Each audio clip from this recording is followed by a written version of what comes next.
કાંકરેજ તાલુકાના ખારિયા ખાતે આઠમના નિમિત્તે હજારો દીવડાની મહાઆરતી કરવામાં આવી હતી।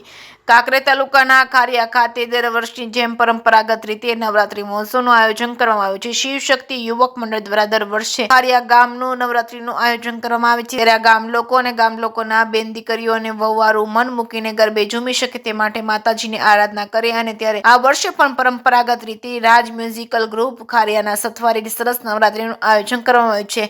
આઠમ નિમિત્તે ગામની તમામ કુંવારી બાળાઓ દ્વારા અનોખી રીતે સમૂહમાં મહાઆરતીનું આયોજન કરવામાં આવ્યું છે। હજારો દીવડાઓ દ્વારા મહાઆરતી અને મહાપ્રસાદનું આયોજન કરવામાં આવ્યું હતું। મહાઆરતીમાં ભાગ લેનાર બાળકોને દાતાઓ દ્વારા પ્રોત્સાહન આપવામાં આવ્યું હતું। દર વર્ષની જેમ આ વર્ષે મહાઆરતી યોજાઈ હતી અને ત્યારે ગામના અને આજુબાજુના ગામના લોકોએ આ મહાઆરતીનો લાહો લીધો તો બાળાઓને બિરદાવી હતી। જે કે સિંહ સાથે જાહેર સેવા વાઘેલા કાંકરેજ।